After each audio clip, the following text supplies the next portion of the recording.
gusto kong samantalahin yung pagkakataon na masagot din yung maraming beses na itinatanong sa akin ng ibang kapatiran natin. Paano daw ba yung iba na wala, hindi pumasok sa covenant? Maliligtas din daw ba sila? Maraming beses ko na yung na-encounter at sabi ko, hindi arok ng aking kaalaman. Dahil ang bagay na yan, ang makakaalam lang ay ating alahaya.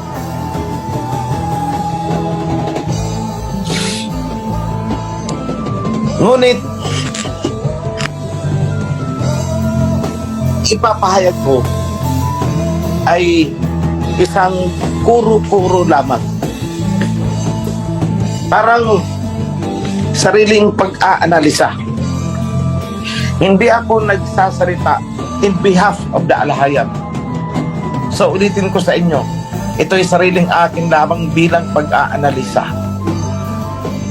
At hindi ito galing sa alahayam. Ibig sabihin, hindi ko nire-represent sa salitang ito ang alahayam sapagkat ito'y aking sariling pag-iisip. Kumbaga, thinking aloud. Ganun. So, sa akin mga kapatid, pinabasa ko dyan, nasusulat, you will be judged according to your deeds. Kaya ako na-trigger kagabi. Ngayon, kasi kagabi, habang binubusisi namin ang Book of Ezekiel, nadaanan namin yung the son will not die for the sin of his father, and the father shall not die for the sin of his son. Kung sinong nagkasala, siya ang mamamatay. Then ibinigay na example yung panahon ni Abraham, ni Noah, ni Moses. Sabi ng alahayam is, sa pagdating ng judgment at pagpaparusa, kahit pa daw yung tatlong pinaka-righteous na mga tao, yan, sina Abraham, sina Moses, Noah, kahit pa daw naandyan sila, hindi nila kayang iligtas yung mga anak nila kung ito man ay masasama. None of them can save their son or their daughter. So yan ang ibinigay na example.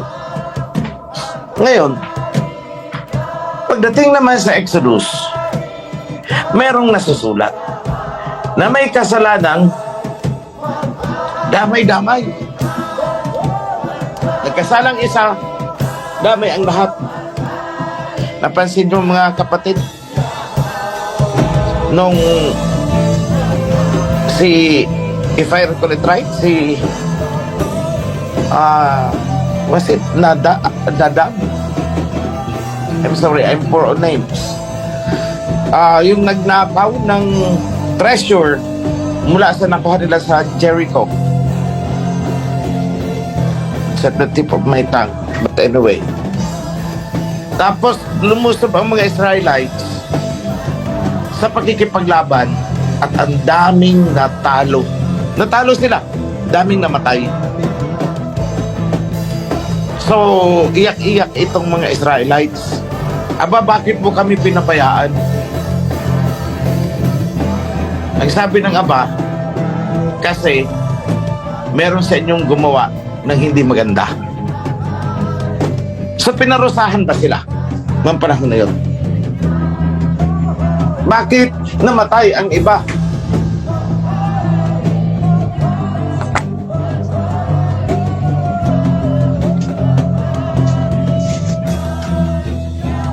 Dahil sa kasalanan ng isa. Ang sabi, walang mamamatay dahil sa pagkakasala ng iba. Ang anak hindi mamamatay dahil sa pagkakasala ng ama. Ang ama hindi mamamatay sa pagkakasala ng anak. At meron pa dyan sa Ten Commandments na down to the third and fourth generation.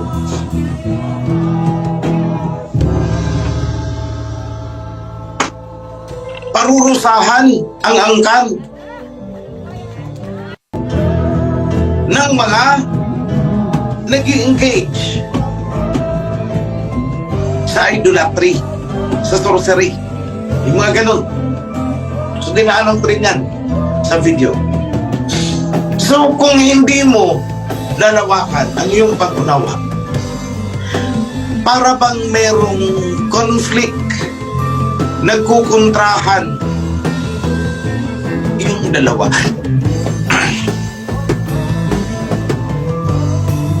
So, ano nga ba yung tama?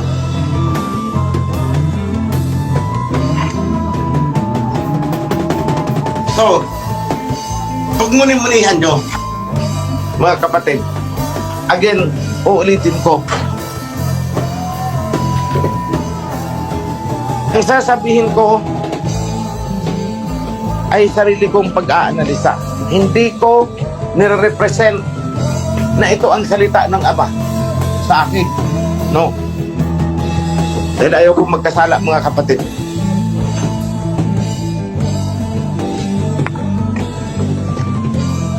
Para sa akin, walang conflict ang dalawa.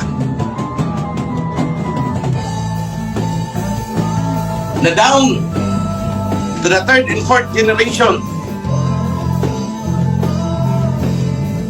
At saka yung kay Ezekiel na the father does not die for the sin of his son. Wala pong conflict. O paano nangyari yun?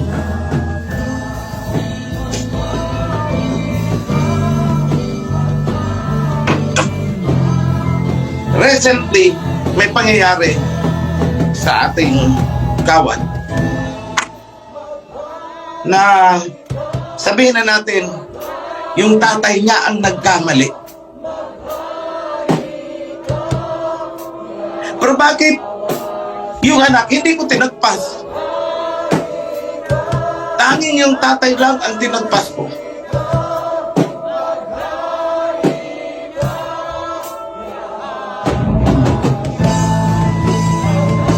Ipagpalagay na natin na ang kasalanan ng tatay ay idolatry. Bakit yung anak hindi ko tinagpas? Tinagpas ko yung tatay eh. Bakit naman may mga instances na tinagpas ko yung tatay, tinagpas ko rin buong pamilya?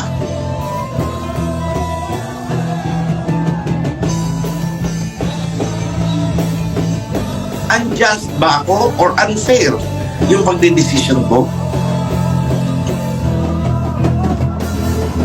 Huwag niyong iisipin, mga kapatid, na may palakasan sa akin. Huwag niyong iisipin yan. Ito, malakas ito. Kaya tinagpas yung tatay, yung anak hindi tinagpas kasi palakasan lang yan.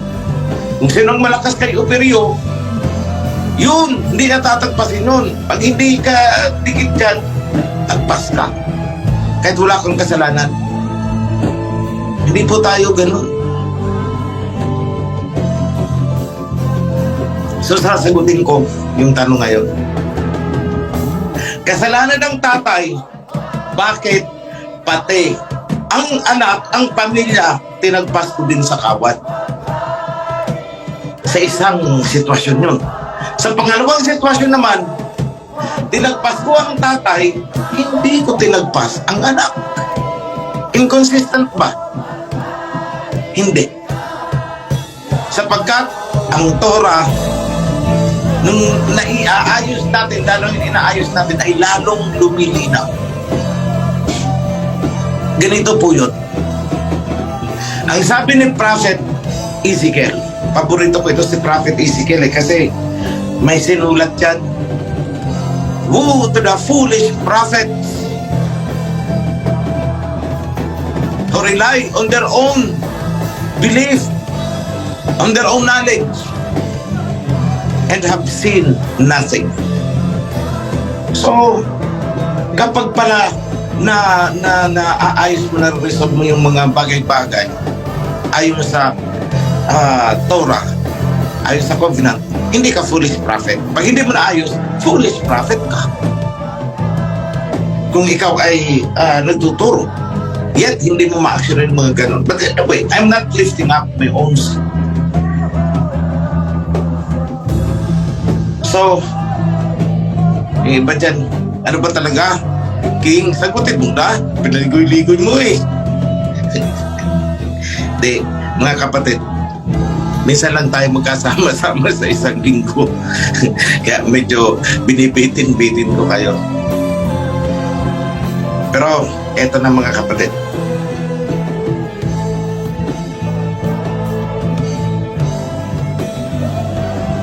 Bakit pa tayo binigyan ng covenant? Kung ganun din lang naman, nagkasala ang isa, damay ang lahat. Nagkasala ang tatay, damay ang mga anak. Para saan pa ang covenant? Walang hustisya. Di ba? Pero alam nyo ba, na dahil sa covenant, nakakaligtas ang anak mula sa parusa dahil sa kasalanan ng ama? Tingnan nyo ang isa pang anggulo. Dahil sa covenant, naligtas yung anak mula sa parusa ng kasalanan ginawa ng ama. So, ibig sabihin, hindi nadama yung anak because of the covenant.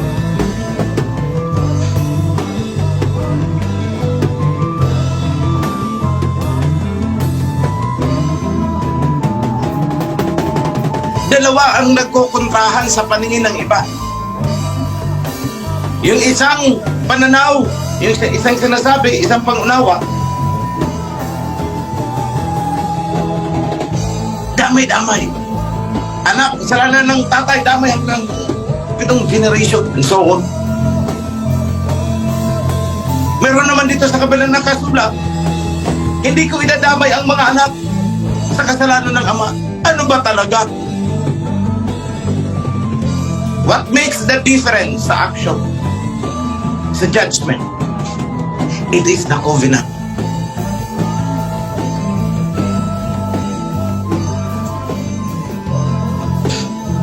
Covenant ang magliligtas doon sa anak mula sa kasalanan ng ama. Kaya walang conflict. Tingnan nyo itong huling pangyayari. Nagkasala si tatay, tagpas. Pero bakit naiwan ang anak? Kasi lumapit ang anak, umiiyak. Hindi po ako kasali sa ginawa ng aking tatay. Kumakapit ako sa covenant. Yan ang kanyang sinabi. Umiiyak siya. Kasama niya yung isa niya pang kapatid. Umiiyak sila sa akin. Huwag niyo kaming idamay. Hindi kami kasali. Sinasawatan namin ang aming tatay. Tinagpas ko. Hindi. Bakit? Ang sagot ko is alang-alang sa covenant, hindi kayo madadamay sa kasalanan ng inyong ama sapagkat kayo ay kumakapit sa covenant. See? O di tama. Yung hindi madadamay ang anak sa kasalanan ng ama.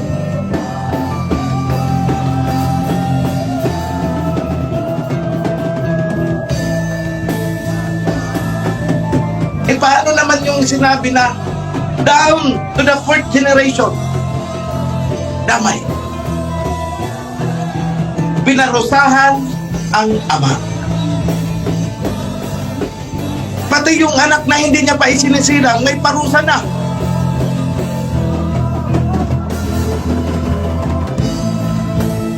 Hindi pa isinisilang ha, may nakaabang ng parusa. Bakit? Kung ang parusa sa tatay ay maghihirap ka,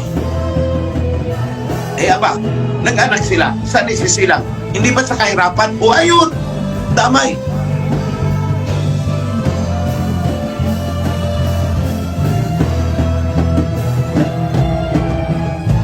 Kung ang parusa sa ama ay kamatayan, may isisilang pa bang anak? Wala na. Wala nang generation. Hindi lang hanggang 4 na henerasyon mula sa kanya. Ilang henerasyon pababa, wala na. Tapos ka na. Tapos na ang bloodline mo. So tama ulit ang Torah.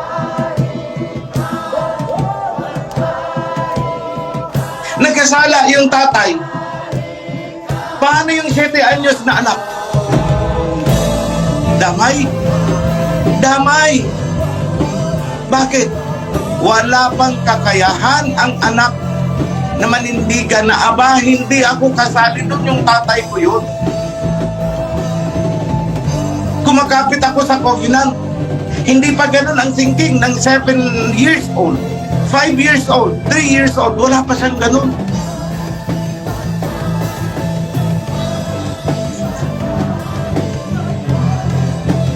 Ang sa kanya, kung saan ang tatay niya, doon siya. So damay, madadamay talaga. Pero kung siya mismo lumabas, ay hindi siya damay. Nakita niyo ang dalawa.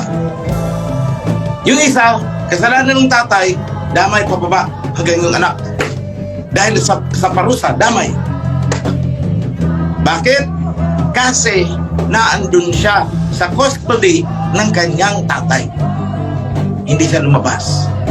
Yung isa, nakagawa ng kasalanan ng tatay, lumabas yung anak sa custody ng tatay. Ikaw na lang, ayaw kong makisali dyan sa gawain mo. Kaya naligtas. So may double standard? Wala po. It harmonizes with one another.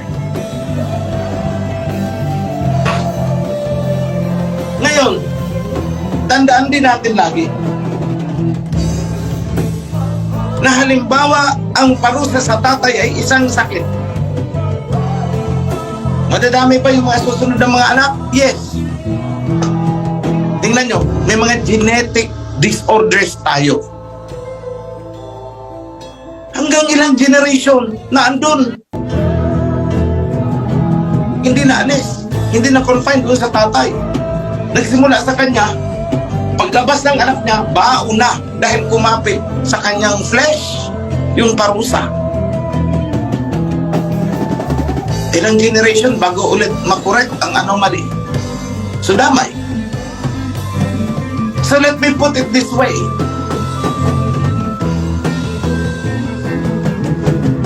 Kapag ikaw ay nasa loob ng household ng tatay, pinarusahan yung tatay, binigyan ng kung anong sakit na nakakahawa, madadamay ka. You should get out. Hindi yung kayang gawin ng bata. Kaya damay. Na 7 years old pa lang, nagkaroon na ka ng sakit na ganun. Kinalakhan niya, nag-asawa siya, naipasa niya sa kanyang anak. Yung anak na yon, apo na nang nagkasala. May expose din doon sa sakit kung sakit ang ibinigay. At pag nag-anak siya, andun pa din. Dating mayaman ang tatay, nagalit ang aba, inalis lahat ng property, naghirap ang tatay, damay ang pamilya.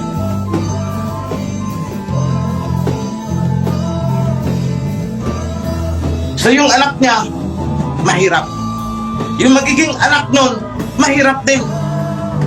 Yung magiging anak ng anak nun, mahirap din. Bakit?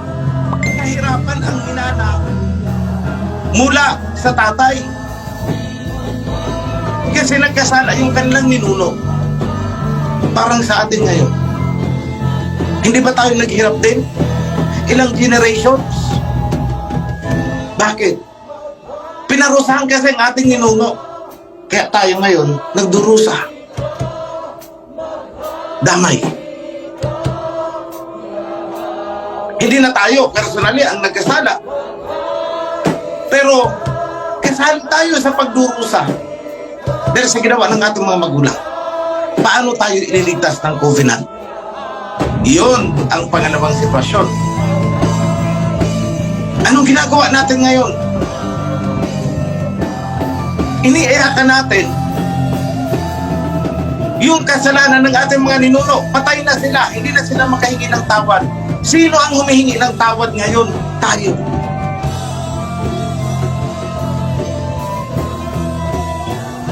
Tayo yung nagsusumamo sa Aba. Aba, patawarin mo na ang aming bloodline. Patawarin mo na ang iyong generation. Patawarin mo na ang iyong Israelites. Humingi kasi kami ng tawad sa iyo. Kami ay buong puso na nagpapasakop sa covenant. Alisin mo na sa amin yung parusa. Yung parusa sa amin yung nuno na hanggang ngayon pinagdurusahan din natin. So makakaligtas tayo. Kahit pa sinabing down to the last generation, damay kayo, magdurusa kayo, mamamatay kayo. Makakaligtas ba tayo? Yes, dahil ginusto natin. Ginagawa natin ang hindi nila ginawa noon. Balikan ko si Adam. Si Eve, nagkasala, isinumpa, damay ang buong humanity. Buong mankind. Hanggang sa atin. Yung sinabi kay Adam na you will surely die. Sigurado, mamamatay ka. At namatay nga si Adam. Hindi siya nabuhay to eternity. Hindi siya nagkaroon ng buhay na walang hanggan dahil sa pagkakasala niya. Pero salamat dahil may covenant.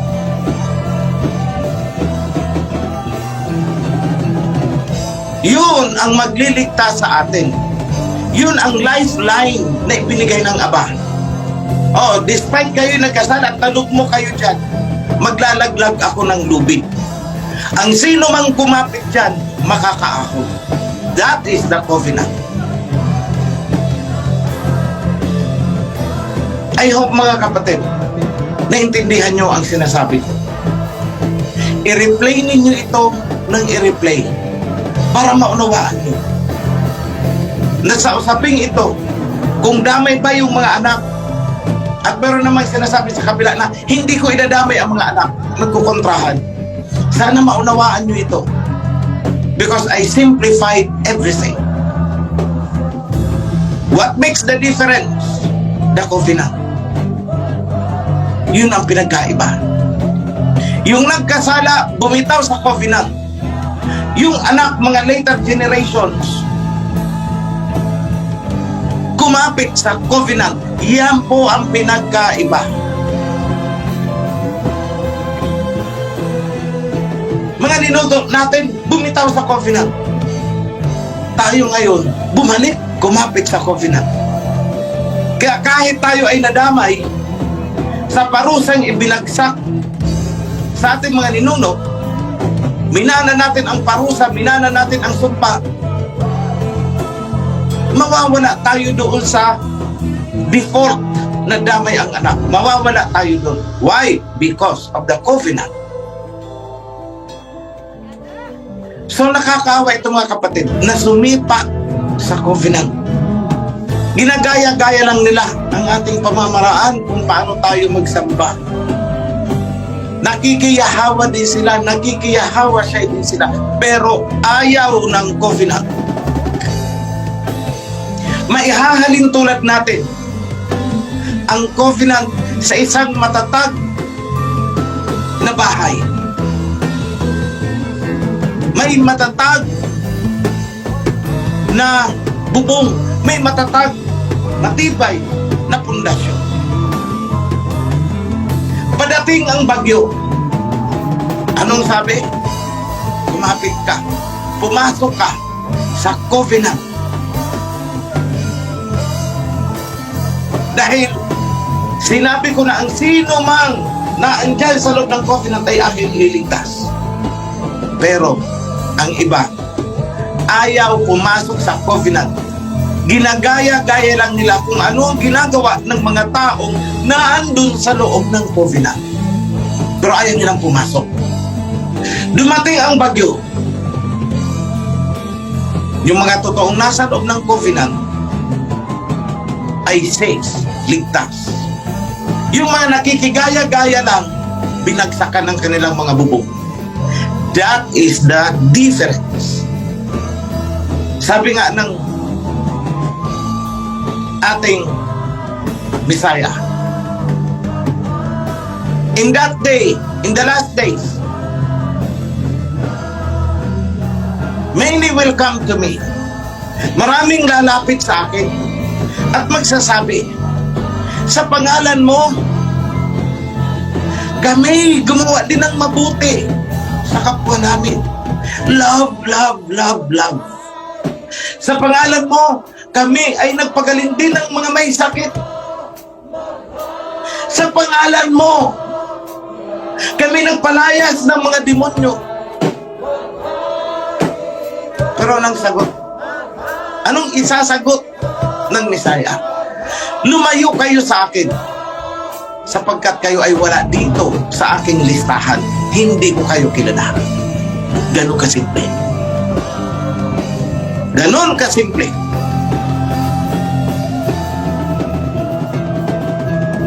Bakit hindi nila maunawaan? Sapagkat sila ay binubulag ng sarili nilang mga pangunawa. Sapagkat sila ay binubulag ng mga pansarili nilang interes. Sapagkat sila ay nabubulag dahil sa kanilang mga attitude, kayabangan. Sapagkat sila ay nabubulag ng kanilang kapalaluan. Gusto nilang higitan kung ano ang aking narating. Gusto nilang higitan, gusto nilang pantayan kung ano man ang ipinibigay ng Aba sa akin. But what makes the difference? Bakit ako merong ganito na kinaiinggitan nila? Simple lang. Number one, ang sabi ng Aba, hulaan na naman ito ni Priest Simri eh. Alam niya na ang takbo eh.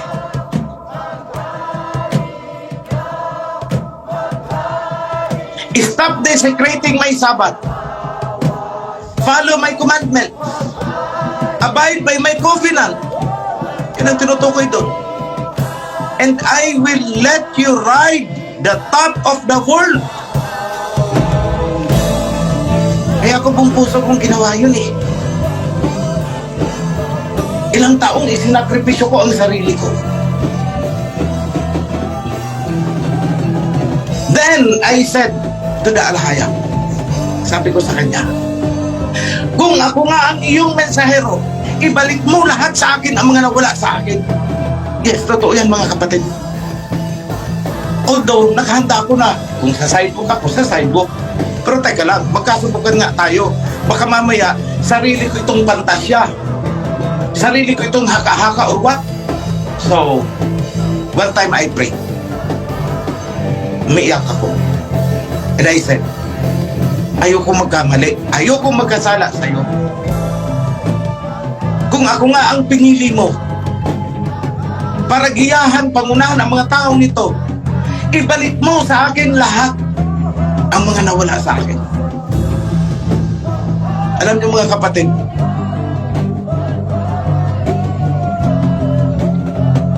times 3 ang ibinalik niya sa akin.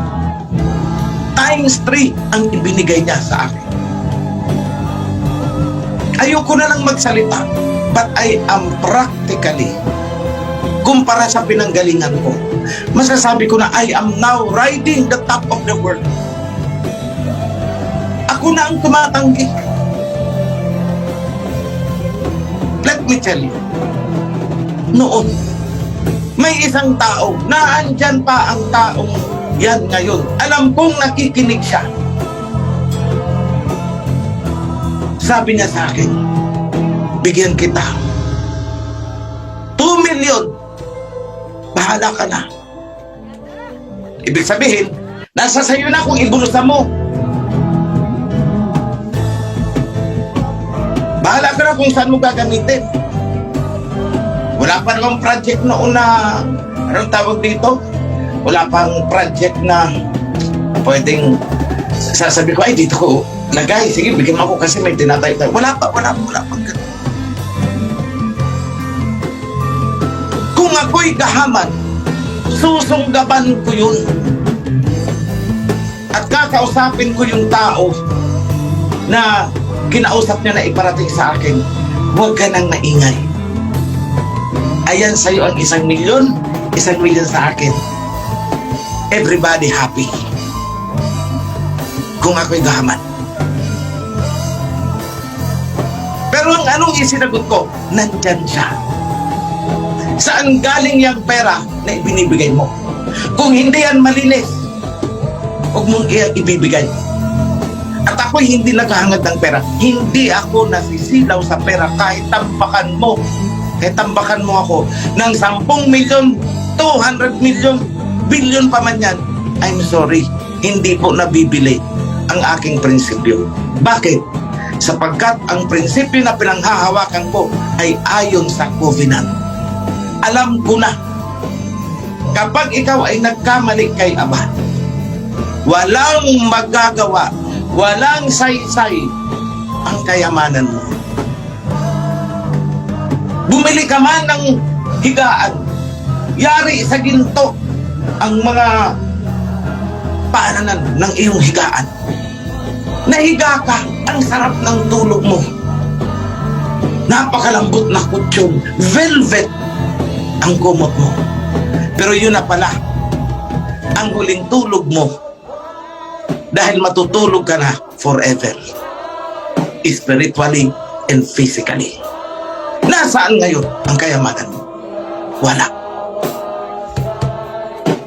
Because this flesh accounts for nothing. What is most important is yung spiritual na aspeto ng ating buhay. How can we attain that? Walang ibang paraan. Covenant. Ganyan po kahalaga mga kapatid. Yung pakikipagtipan sa Aba.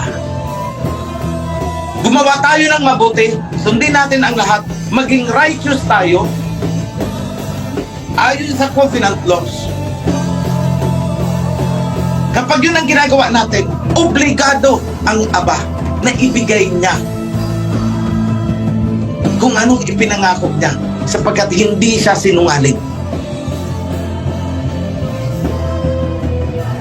Pero yung iba dyan na gumagawa din ng mabuti, taos puso din, pero ayaw ng covenant. Anong isasagot ni King Yahushua? Bakit? May usapan ba tayo? May pangako ba ako sa'yo? Ikaw lang naman itong gumawa-gawa ng ganyan ah. Wala naman, hindi naman ako may pagkondisyon sa'yo. May kontrata ba ako sa'yo? Wala. Sa kanila ako may kontrata. So sa kanila ako may obligasyon. That makes the difference kapag kayo ay nasa loob ng covenant. I hope mga kapatid, clear ito sa inyo. Bago ko makalimutan na may nabanggit sa aking kagabi. Meron na padating na bagyo. So,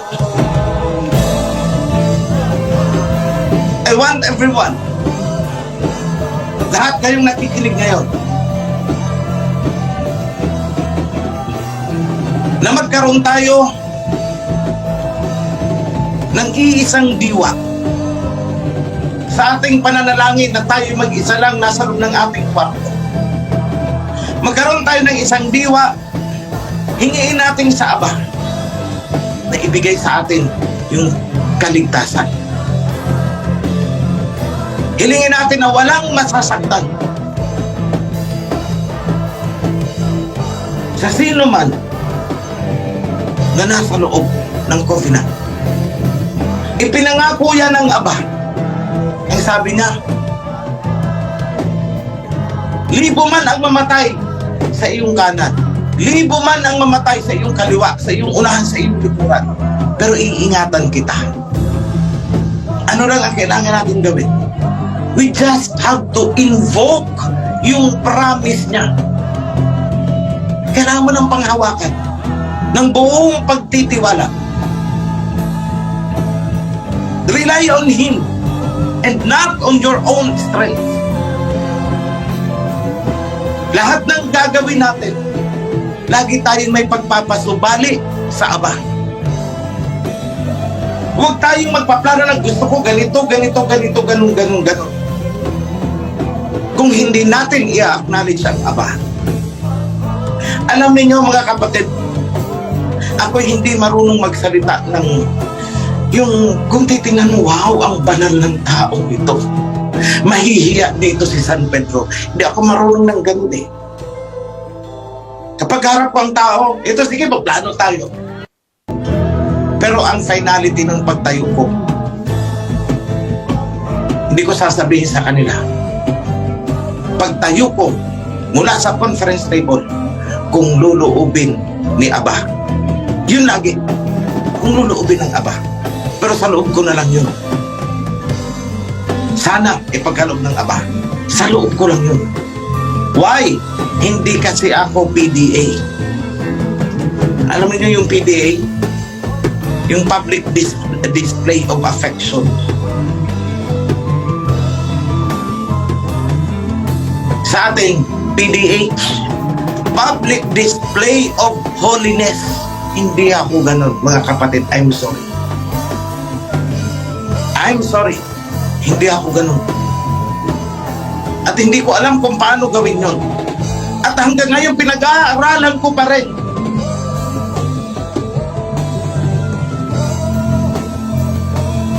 Sa lahat ng lesson, sa lahat ng itinuro ko sa inyo, ito ang pinakamahirap para sa akin. Paano ko pag-aralan yung pagbabanal-banalan na para akong santo? Hindi ko talaga alam gawin. Pinag-aaralan ko, pasensya na, pero hindi ko talaga kaya. Sapagkat kung ano ako, kung ano nakikita nyo sa akin, yun ako. Ang tanging nakakakilala kung ano talaga ang nasa loobin ko, lalo na kung hindi ko isinalita, ang tanging nakakaalam, walang iba, kundi ang Aba. Kahit pamilya ko, hindi alam kung anong kalooban ko, hindi nila ako kilala. Kahit yung kasama ko, kasabay pa kita kumain sa isang pinggan, hindi mo alam kung ano ang nasa pinakamalalim na kalooban ko.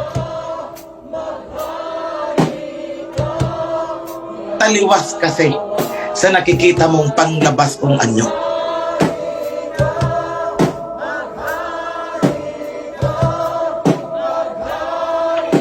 Pero sa mapag-obserba, makikita nyo yan sa mga mula sa maliliit na bagay na ginagawa ko. Sa mga maliliit, mula sa pinakamaliit na bagay na ugali ko. Kapag inobserbahan mo, unti-unti mong masisilip kung ano ako. You will see what I am. Pero deeper than that, sa makikita mo, ang nakakaalam ay si Abay Yahweh na. Wala na. That is the exclusive domain of my relationship sa ating alahayam. Exclusive domain ko yan. At gustuhin man ng iba na silipin yan, no one can do that. Because in the first place, hindi naman nila alam ang tunay kong pinanggalingan. I'm not talking about pinanggalingan ko sa laman. No, I'm not talking about that.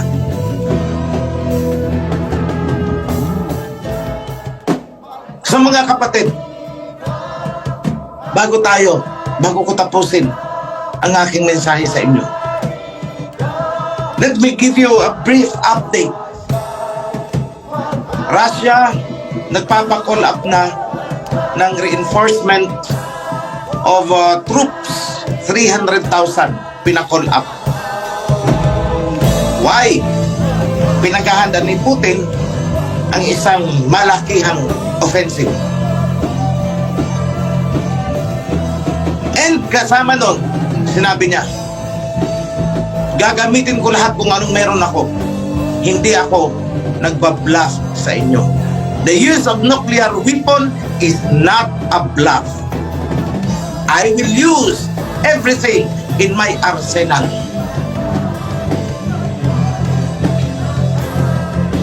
Isang bagay na kung hindi gagawin ng Russia, matatalo sila.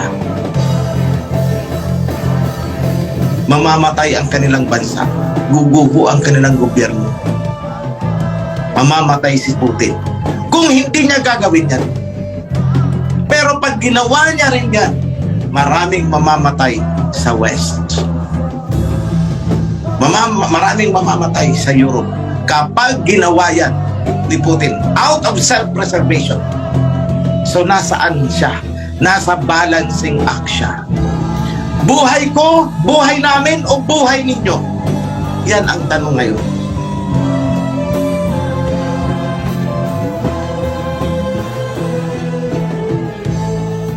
At nasusulat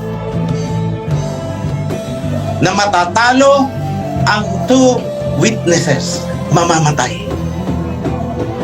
Anong ibig sabihin? Mas gugustuhin nilang isakripisyo ang buhay nila. Hindi nila kakayanin pumatay on a wide scale ng ganun-ganun na lang. Magsiself-sacrifice. But, ano ang sabi ng Aba? Muling papasok sa kanila ang buhay. At kapag nangyari yun, doon pa lang titira ng malakasan talaga ito. Ultimatum, walang bawian, mamamatay kayo. Yan ang napagtanto ko ngayon. Kasi sa kabila ng kaliwat ka ng suntok, maraming nalagas sa Russia, pero hindi nila ginamit ang malalakas nilang weapon na kahit yung buong mundo ay kaya nilang biyakin itong planeta natin. Pag pinakawalan nila ng sabay-sabayan, mabibiyak ang ating mundo. Hindi nila ginawa. Last recourse. Ngayon, nahaharap si Putin sa ganung sitwasyon.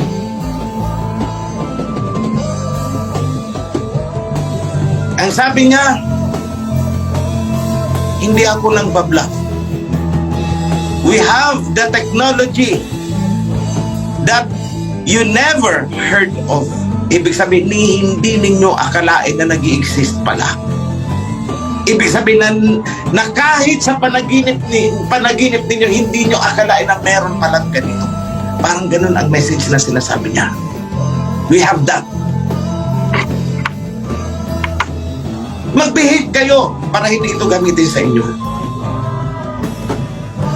Umayos lang kayo. Maayos kami eh. Huwag ninyong tangkain. Nasakupin kami o impluwensyahan kami ng NATO. Huwag niyong gagawin yan. Dahil magre-retaliate kami. Don't push us. Don't push Asia. Dahil kahit may mga sintikan kami dito bilang magkakapatid sa loob ng Asia, at the end of the day, kapag nakita ng ibang Asian countries na talagang ginagano na ang Russia, tutulong sa saklulo yan. Kahit tingnan mo sa akin parang walang pakialam. Bakit? Ugaling Hebreo yan.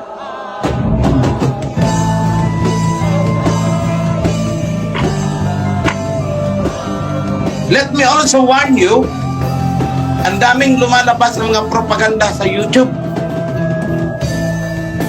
Kung hindi nyo alam ang pinagmulan nito, madadala kayo doon sa propaganda nila na pinipaint nila na masamang tao ito si Putin. At ang mga anghel ay ang mga kano. Yan ang ipinipaint nila. Kaya kayo tuturuan ko ng simpleng pagkikilatis, kumbaga sa ginto. Simpleng pagkikilatis. Dito na lang sa bansa natin. Pinuntahan ba tayo para alipinin, sakupin ng mga Russians? Hindi. Sino ang pumunta dito? Mga Kastila, mga Kano. Hindi ba?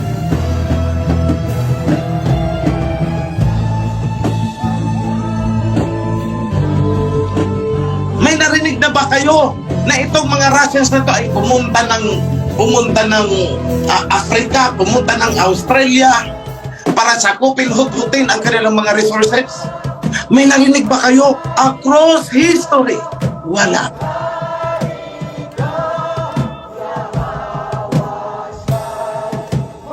Malinis kung maglilista kayo, wala kayong maililista.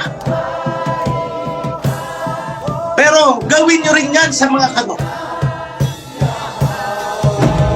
Pinuntahan ba tayo dito para alipinin, sakupin? Yes, milyon din kaya ang napatay ng mga Kano dito sa atin. I have presented that on my videos. Mga Kano at Briton, iisang pamilya. Milyon ang pinatay nila sa China, Opium War. Milyon ang namatay sa India. Hinutot nila ang resources. Nagkaroon ng malawakang tagutom sa India. Australia, kinuha nila buong Australia. Africa, talagang hanggang sa putol-putol dugo talaga ang inilabas ng mga Africans. Tribe of Judah, inalipin ng mga Kano. Nung itinayo nila itong kanilang City of Babylon.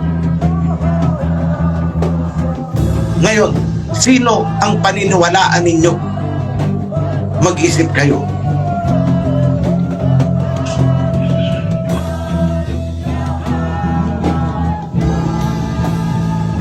I want everyone to pray for Russia. In your moments, ipagpanalangin nyo na hindi magkamali ng desisyon ang bansa niyan. Dahil at the end of the day, marirealize ninyo na kailangan pala natin sila.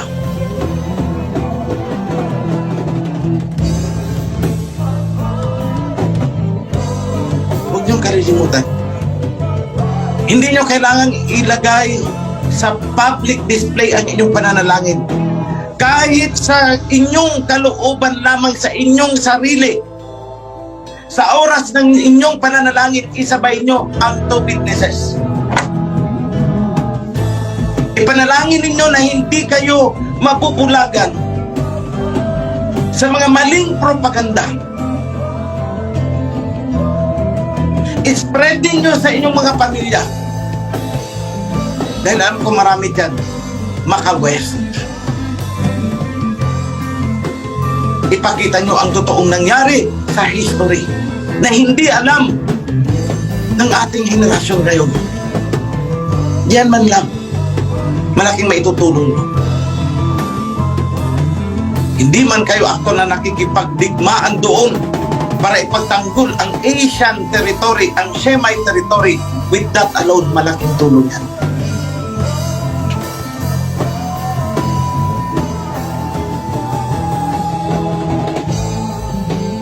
So yan lang mga kapatid so far ngayon.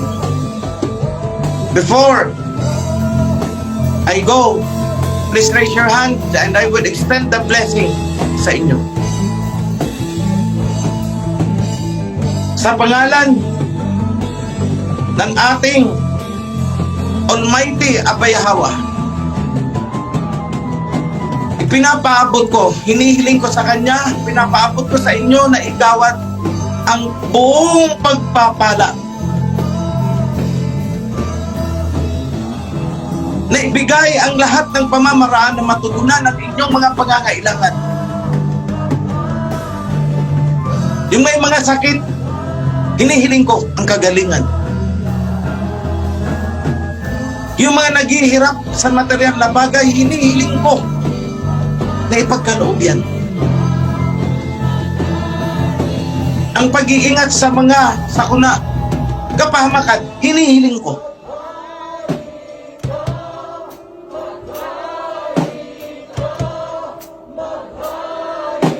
Hinihiling ko na ingatan ang buong kawan, bigyan ng magandang kalusugan.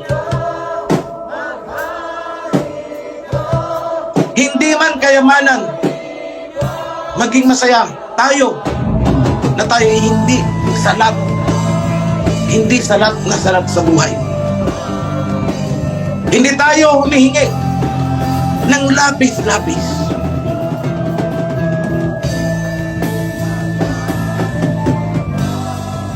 Ngunit tatanggapin natin kung anuman ang iaabot ng ating abayhawa. Ipinapaabot ko mula sa punong ministro hanggang sa pinakamababa, tagawalis sa temple, hanggang sa kaduluduluhan ng pinakamalayong chapter. Lahat ng nakikiisa sa inyo, pagpalain kayo mga kapatid. Hinihiling ko na kayo ay maging matatag sa loob ng covenant upang matamasa natin ng sama-sama ang mga ipinangako ng ating abayhawa. Lahat yan, binibigkas ko, pinapaabot ko sa inyo. I invoke the promises ni Abayhawa sa pangalan ng kanyang anak, ang ating King Yahweh Shai, Yada Shanawa. Shalawa mga kapatid, hap